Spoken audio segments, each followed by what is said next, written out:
Donc Franck Delcroix, j'ai 23 ans, je suis étudiant à l'UPPA, en master 2 de droit public. Donc ça fait 5 ans que j'habite à Pau. Et je m'investis pas mal dans le milieu associatif, des associations étudiantes, et par exemple ESN, les associations des étudiants Erasmus, donc qui viennent de toute l'Europe. Également l'association Les Petits Frères des Pauvres, qui s'occupe donc des personnes âgées sur Pau, ce qui fait que toutes les semaines je rends visite à une personne âgée en maison de retraite. Je suis né à Reims et j'ai eu la chance d'avoir un père gendarme, ce qui fait que tous les 5-6 ans je déménageais. Et donc ça m'a amené à habiter à Reims, ensuite dans le Limousin, ensuite en Périgord, puis dans les Landes, et maintenant dans le Béarn, à Pau. Ce qui fait que je connais assez bien notre grande région.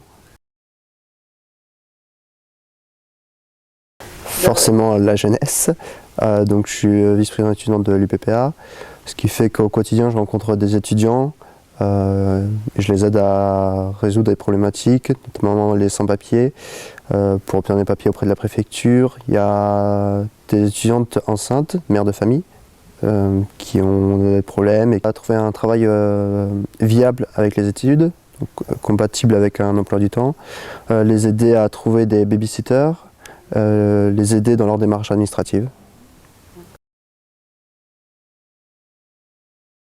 L'intérêt général, j'ai toujours été intéressé par rencontrer les autres, les aider. Donc la politique me permet d'exercer ça, c'est une facette de l'intérêt général pour moi, c'est pour ça que je m'investis aussi dans le milieu associatif, ce qui me permet de rencontrer différents types de professionnels, d'associatifs. C'est à nous d'aller vers les gens, de les rencontrer, de les écouter et ensuite de les aider. Et c'est comme ça après qu'une vraie relation de confiance peut s'établir. Ce n'est pas en s'exprimant 2-3 fois à la télé ou dans les journaux que l'on peut vraiment aller les rencontrer. Il faut vraiment agir sur le terrain. L'occasion de partir de Pau au terme de ma licence, donc au terme de mes 3 ans dans l'enseignement supérieur, mais il se trouve que je suis resté et que je compte bien rester dans cette ville.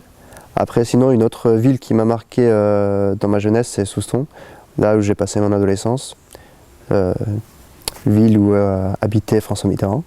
C'est là que je me suis forgé mes premières idées politiques, donc mon opinion socialiste. Ça serait Pau, c'est là où j'ai rencontré mes meilleurs amis,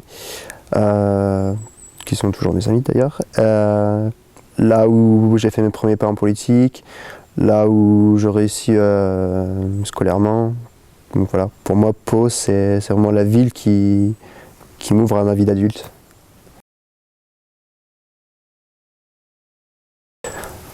Comme je disais tout à l'heure, ce serait agir pour réussir, puisque je me rends compte que sans action on n'aboutit à rien, et pour valider un projet, le mener à terme, il faut vraiment s'investir, le développer, et c'est que comme ça que l'on peut innover et proposer de nouvelles thématiques.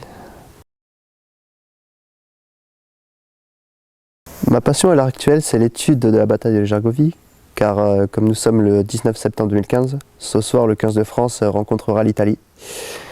Et donc j'ai hâte de voir encore une fois une victoire française. Oui, j'en ai fait plusieurs années à Souston et Saint-Vincent-de-Tyrosse. J'en ai fait un peu à mes débuts à l'UPPA, en tant que rugby universitaire. Une personne publique qui m'inspire, ce serait Robert Badinter, de par son engagement quotidien, notamment à l'abolition de la peine de mort, mais également son engagement auprès des prisonniers. Par exemple, une association étudiante, le Jeune EPI, est parfois amenée à rencontrer Robert Badinter, qui est souvent là pour les aider, les suivre au quotidien.